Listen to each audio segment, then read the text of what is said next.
तर नमस्कार मंडळी. स्वागत आहे तुमचं आलोक फ्रेंड्स या यूट्यूब चॅनलमध्ये.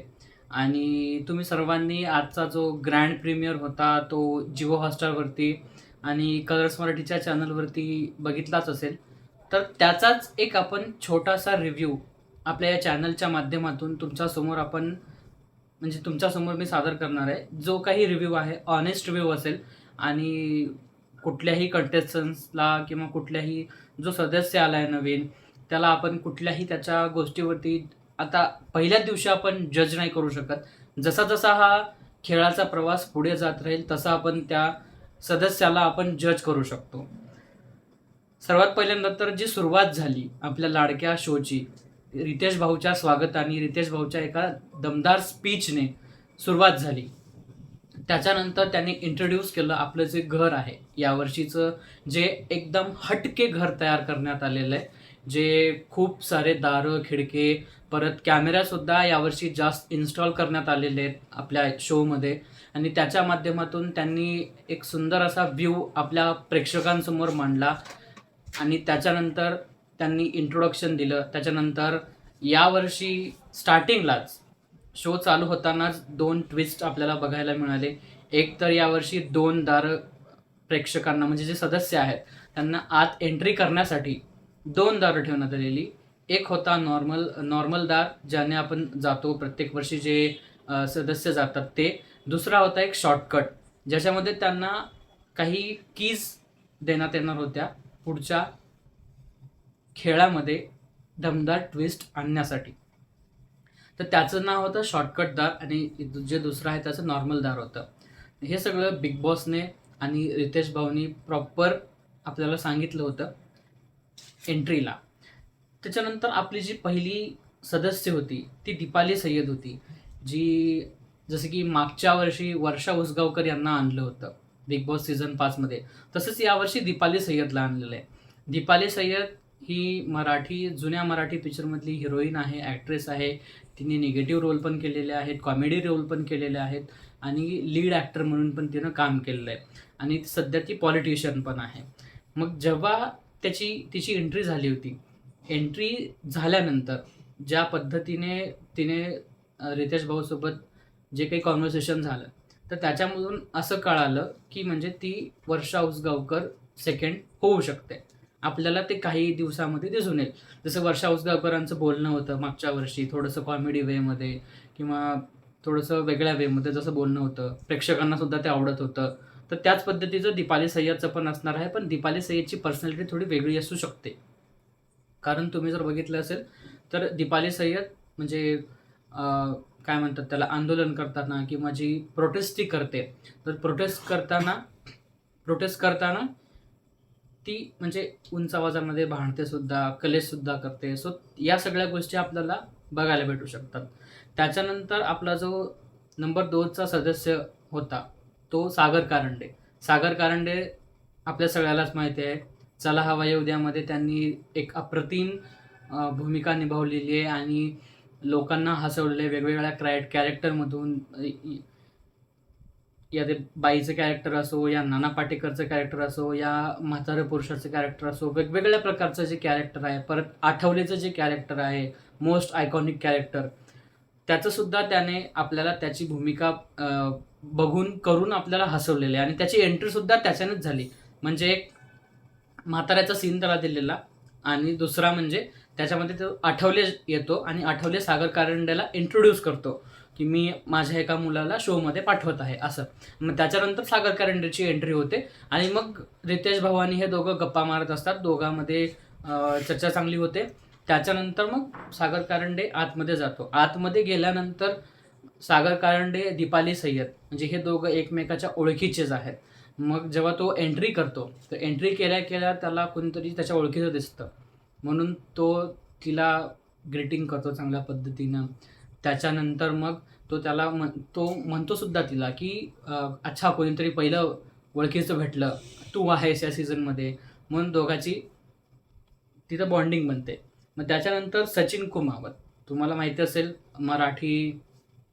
मराठी काही गाणे आहेत, जे सध्या ट्रेंडिंगला म्हणजे आहेत. जसं की तुम्हाला सचिन कुमावतचं केसावर फुगे गाणं माहिती असेल. तर त्या गाण्यामधून त्यांना फेम मिळालेलं आणि त्यांनी ठरवलेलं की त्यांची जी खानदेशी भाषा आहे ती सगळ्या भारतामध्ये पोचली पाहिजे, सगळ्या महाराष्ट्रामध्ये पोचली पाहिजे, म्हणून त्यांनी हा प्लॅटफॉर्म चूज केला. आणि जर सचिन कुमावतबद्दल जर बोलायचं झालं तर पर्सनॅलिटी चांगली आहे, पण शोसाठी फिट वगैरे ते आहेत की नाही हे येणारा जो टाईम आहे तोच आपल्याला सांगू शकतो.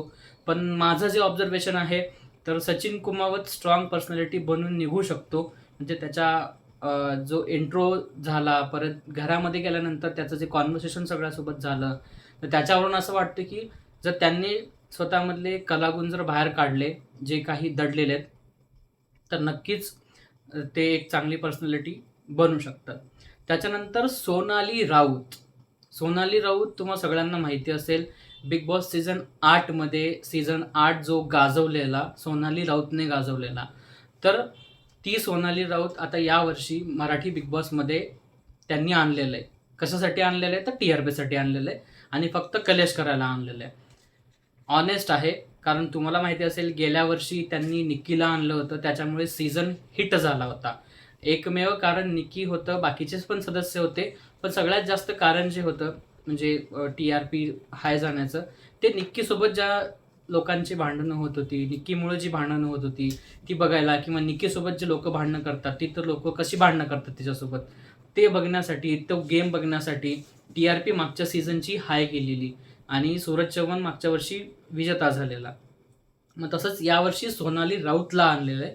सोनाली राऊतचा ऑरा स्टार्टिंगपासून मला थोडा कलेशी वाटला, कारण आल्या आल्या तिने म्हणजे एका वेगळ्या स्टोनमध्ये बोलायला, घरच्यांसोबत पण ती वेगळ्या स्टोनमध्ये बोलत होती पूर्ण ग्रँड प्रीमियरमध्ये. त्याच्यानंतर जेव्हा ती स्टेजवर होती तेव्हासुद्धा ती वेगळ्या टोनमध्ये बोलत होती. सो हां, हिचा जो ऑरा असणार आहे, हिची जी पर्सनॅलिटी आहे, ही शेवटपर्यंत टिकू शकणारी खेळाडू आहे आणि शेवटपर्यंत टिकू शकते.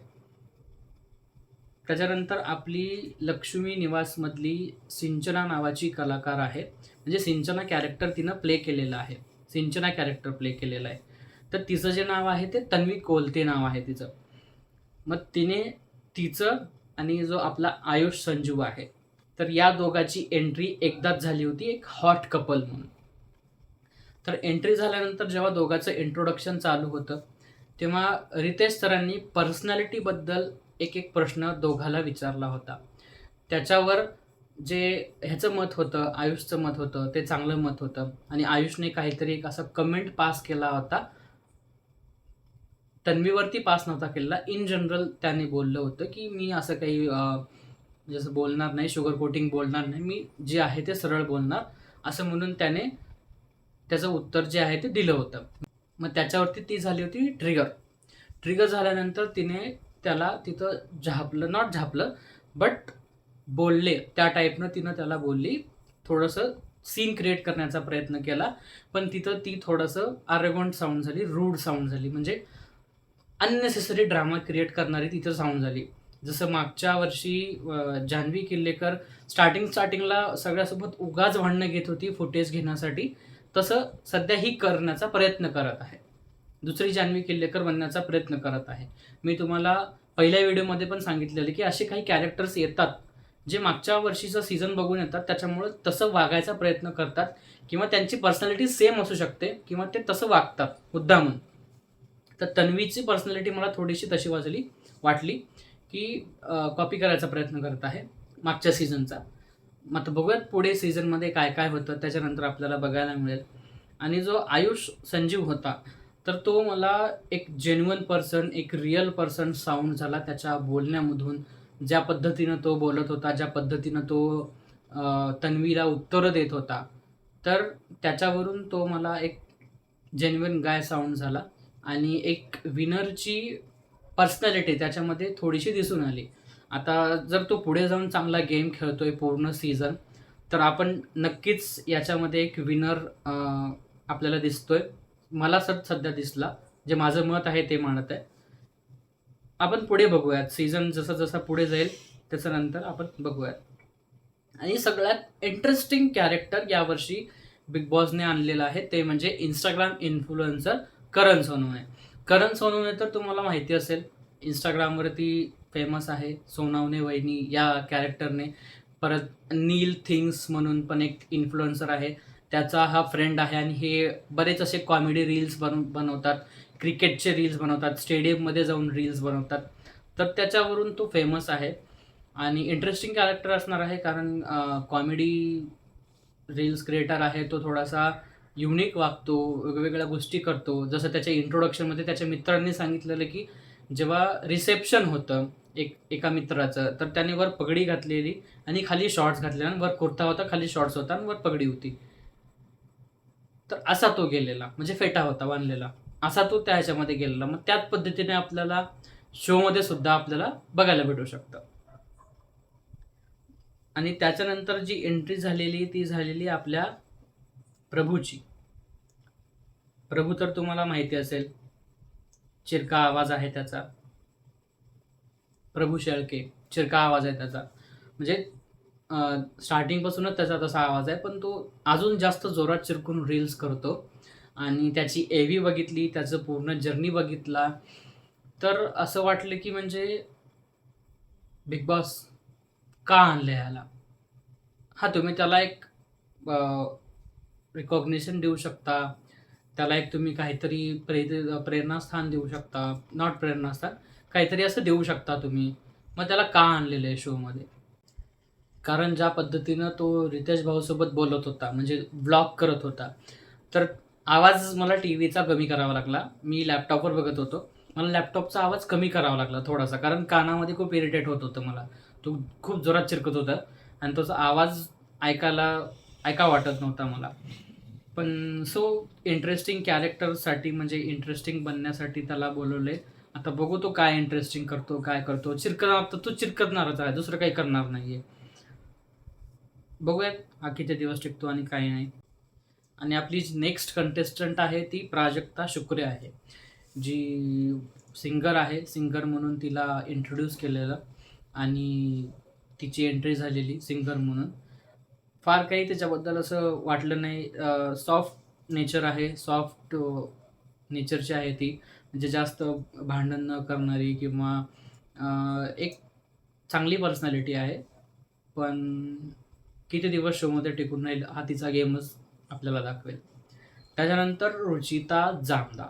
रुचिता जामदार आपल्याला माहिती आहे, रोडीजमध्ये यावर्षी ती फेमस झालेली. रोडीजमध्ये जाऊन कलेश करून, टास्क जिंकून फेमस झालेली इन्स्टावरती. परत रोडीजमध्ये नाव तिचं गाजलेलं. मराठी पोरगी येऊन म्हणजे मराठी पोरगी आली आणि फाडून टाकली म्हणून. मग तसंच त्यामुळंच तिला बिग बॉससाठी निवडलेलं आहे. बिग बॉसमध्ये येऊन पण ती राडा करेल. तिचे जे काही मतं आहेत ती ठामपणे मांडते. त्याच्यामुळं तिला या शोमध्ये रुचिताला बोलवलेलं आहे. मग आता बघूयात काय होतं. आणि तिच्यासोबत the OG born dialogue creator Anushree Mane, तिलासुद्धा बोलवलेले. म्हणजे गरज काय होती तिची या शोसाठी? हा तिने शो जिंकलेला आहे. झी मराठीवर एक शो येतो, तोच तिने जिंकलेला आहे. इन्स्टावरती फेमस आहे. यावर्षी कॉन्ट्रोवर्सीसुद्धा झाली बॉर्न शब्दामुळे तिची. तिला बोलवायची गरज काय होती? तसं बोलवलेलं आहे. आणि मग जेव्हा ह्या दोघांची म्हणजे एक जुगलबंदी स्टेजवरती होत होती, अनुश्री माने आणि रुचिता जामदारची, म्हणजे दोघं एकमेकीला नडत होते, तोडीस तोड उत्तर देत होते. मग त्याच्यामुळं या दोघांची फाईट ज्या होऊ शकतात सीझनमध्ये, तर त्या खूप चांगल्या होऊ शकतात. बघायला लोकांना आवडू शकतं, तुम्हालाही आवडू शकतं. आणि तुमचे काय याच्यावरती रिव्ह्यू आहेत, तुम्ही कमेंटमध्ये मला डेफिनेटली सांगू शकता. आपला जो नेक्स्ट कंटेस्टंट आहे तो राकेश बापट आहे. राकेश बापटने त्याची सुरुवात जी आहे ती पहिले हिंदी इंडस्ट्रीमध्ये चालू केली. त्याच्यानंतर त्याने मराठी इंडस्ट्रीमध्ये वळला तो. झी मराठीवर रिसेंटली त्याने एक सिरियल केलेली हिटलर नावाची. त्याच्यामध्ये तो होता प्रमुख नायक म्हणून. त्याच्यामध्ये तो होता लीड ॲक्टर म्हणून, हिरो म्हणून. आणि त्याच्यानंतर तो होता बिग बॉस OTT सीझनमध्ये, ज्या सीझनमध्ये शमिता शेट्टी होती. परत भरपूर असे 2-3 कलाकार होते, पण त्या सीझनमध्ये राकेश बापट होता. तो सीझन त्याने केलेला आहे. बिग बॉस OTT केलेलं आहे, हिंदी सिनेमे केलेले आहेत, मराठी सिरियल केलेलं आहे आणि आता तो बिग बॉस मराठीमध्ये खेळायला आलेला आहे. आणि त्याच्यानंतर एंट्री घेतलेली एका गावामधल्या बॉडी बिल्डरने, natural body builder Roshan Bhajankar त्याचं नाव आहे. त्याची जी एव्ही होती ती इन्स्पायरिंग एव्ही होती, की म्हणजे त्याचं जेव्हा लग्न झालेलं तेव्हा त्याच्या बायकोच्या घरच्यांनी त्याला नावं ठेवलेली, की तू याच्या घरामध्ये कसं राहू शकशील, कारण हा तर एक मजदूर आहे, सिमेंटाचे पोते उचलतो, पोते नेऊन टाकतो दुसऱ्याच्या घरी, मग तू कसं याच्यासोबत सर्व्हाइव्ह करणार आहेस. पण बायकोने शेवटपर्यंत त्याला साथ दिली, रोशनला साथ दिली. त्याला 2 मुलीसुद्धा आहेत आणि त्याने या सगळ्याचं क्रेडिट त्याच्या मुलीला दिलेलं. म्हणजे मी आज टीव्हीवरती आहे तर माझ्या मुलींमुळं मी आज टीव्हीवरती आहे, मुलींमुळं मी इथं आलेलो आहे. मग थोडीशी इन्स्पायरिंग जर्नी होती, कारण त्याने नॅचरल बॉडी बिल्डिंग करून इन्स्टावर रील्स टाकून त्याने फेम मिळवलं स्वतःच्या मेहनतीवरती. त्याच्यानंतर त्याने नंतर इन्स्टावरती शिकवायला चालू केलं, की तुम्ही पण कसं घरी बसून माझ्यासारखी बॉडी बनवू शकता, तुम्हाला काय करावं लागेल, काय नाही. त्याचे टिप्स वगैरे तो देत होता. त्याच्यानंतर भरपूर सारे जे रील्समधून त्याला जे बघत होते ते इन्स्पायर झाले. त्याला मेसेजेस, त्याला सपोर्ट, त्याचे फॉलोविंग, त्याचे फॉलोवर्स वाढत गेले, त्याचे लाईक्स वाढत गेले, त्याचे व्ह्यूज वाढत गेले आणि आज तो बिग बॉस मराठी सीझन 6च्या घरामध्ये आपल्या सगळ्यांच्या प्रेमामुळे तो आलेला आहे. जेव्हा आपण प्रेम त्याला इन्स्टावरती दिलं, आपल्यामधून काही जे त्याचे फॅन्स आहेत त्यांनी त्याला सपोर्ट केला, म्हणून तो आज आपल्याला बिग बॉसमध्ये दिसतो. आणि त्याच्यानंतर आहे दिव्या शिंदे. दिव्या शिंदे हे एक म्हणजे स्ट्रॉंग कॅन्डिडेट मला वाटली, कारण ज्या पद्धतीनं ती त्याचं मत मांडत होती, भलेही ते म्हणजे ती ऑलरेडी एक भाषणकर्ता आहे, युवा नेतृत्व आहे, तिला बोलायची सवय आहे. काय बोलायचं, कसं बोलल्यानंतर ती चांगलं दिसू शकते, हे सगळं तिला माहीत आहे. त्याच्यामुळं ती एकदम रोखटोक बोलते. ज्या पद्धतीने त्याने जय भीम, जय शिवराय सगळ्या गोष्टी वापरल्या, एक प्रॉपर स्पीच तयार केल्यासारखं रितेश भाऊसोबत सुद्धा जी काही बोलली ती स्टेजवरती, ते सुद्धा थोडंसं बघण्यासारखं होतं. आणि मग त्याच्यानंतर घरात गेल्यावर पण तिची ओळख झाली सगळ्यासोबत आणि ही एक स्ट्रॉंग पर्सनॅलिटी होऊ शकते. थोडंसं हिला म्हणजे करावं लागेल, कारण तेवढा कॉन्फिडन्स मला घरामध्ये आल्यानंतर नाही दिसला. जो कॉन्फिडन्स हिचा स्टेजवरती होता, पण घरात गेल्यानंतर तो कॉन्फिडन्स मला दिसला नाही. आता उद्याच्या एपिसोडमध्ये आपल्याला कळेल की कोण खुललंय, कोणाला गेम कळला आहे, कोणाचा गेम खरा आहे, कोणाचा गेम खोटा आहे, हे सगळं आपल्याला उद्याच्या एपिसोडमध्ये कळून जाईल.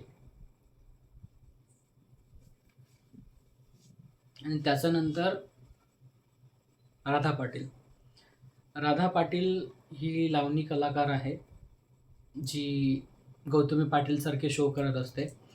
आणि गौतमी पाटील आणि राधा पाटीलची कॉन्ट्रोवर्सी झालेली, त्याच्यामुळं राधा पाटीलला आणलेलं आहे. गौतमी पाटीलला पण इन्व्हिटेशन गेलेलं, पण तिने ते रिजेक्ट केलं. त्याच्यामुळं राधा पाटीलने ते ॲक्सेप्ट केलं. May be Gautami Patil he wild card entry म्हणून शोमध्ये येऊ शकते, पण काही कन्फर्म नाही, पण येऊ शकते. म्हणजे राधा पाटील आहे, तिचा कॉन्फिडन्स मला थोडासा लूज वाटला. म्हणजे ज्या पद्धतीने ती बोलत होती रितेश भाऊसोबत, तर तिचा कॉन्फिडन्स मला थोडासा लो वाटलेला. बहुतेक ही जास्त दिवस शोमध्ये नाही टिकणार because of her soft nature. डान्समुळे ती टिकू शकते, बट शोसाठी म्हणजे ती फिट नाही सध्या तरी. तिच्या इंट्रोडक्शनवरून तर हेच वाटलेलं की शोसाठी ती फिट नाही. बघूयात, जसं गेम पुढे जाईल तसं आपल्याला कळत राहील. आणि त्याच्यानंतर हे अनएक्सपेक्टेड होतं माझ्यासाठी, ओंकार राऊत हे नाव. कारण हा एक नॉर्मल क्रिएटर आहे. याचे इन्स्टावरती मे बी जवळजवळ 70,000 फॉलोवर्स आहेत. म्हणजे हा कुठं तेवढा फेमस पण नाही, किंवा म्हणजे कुठल्या ॲक्टिव्हिटीमध्ये इन्व्हॉल्व नाही, किंवा परत कॉन्ट्रोवर्सी पण काही झालेलं नाही आणि रितेश भाऊनी सुद्धा ह्याला इंट्रोड्यूस करताना असं सांगितलेलं की न्यू कमर आहे म्हणून. न्यू कमर आहे, न्यू फेस आहे म्हणून असं इंट्रोड्यूस केलेलं. तो ओमकार राऊत. ओमकार राऊत हा सीझन 6 मध्ये आलेला आहे. इन्स्टावरती तो फिटनेस इन्फ्लुएन्सर आहे. 17,000 फॉलोअर्स आहेत त्याचे. आणि बघूयात पुढे जाऊन गेम कसा खेळत होते. त्या गेमवरून आपल्याला कळून येईल की कोण कसा आहे, कोण जिंकू शकतो आणि कोण नाही जिंकू शकत. आणि सगळ्यात शेवटचा जो आपला सदस्य आहे, सदस्य क्रमांक 17, तो आहे विशाल कोटियान. विशाल कोटियान आपल्याला माहीत असेल, बिग बॉस सीझन 15 मध्ये पण तो होता.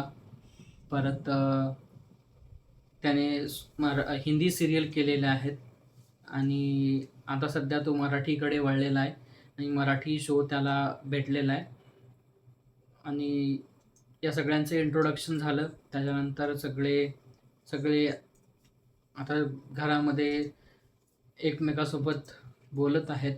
परत बॉन्डिंग कोणी ट्राय करतंय कोणासोबत बॉन्डिंग क्रिएट करायची. कोणी गेम समजण्याचा प्रयत्न करतंय. कोणी गेमच्या हेतूने बॉन्डिंग क्रिएट करण्याचा प्रयत्न करतंय. कोणी मी दिसायसाठी काय करायला पाहिजे, कोणासोबत भांडण करायला पाहिजे, याच्या आयडिया लावणं चालू झालेले आहेत. हे सगळं डिस्कस करणं म्हणजे मनामध्ये त्यांचं डिस्कशन चालू आहे. परत त्या पद्धतीनं त्यांच्या स्ट्रॅटेजी चालू आहेत. 100% शुअर सोनाली राऊत ही पहिली कॅन्डिडेट असणार आहे जी फुटणार आहे, जिचा प्रोमोसुद्धा आपल्याला बघायला भेटू शकतो कदाचित.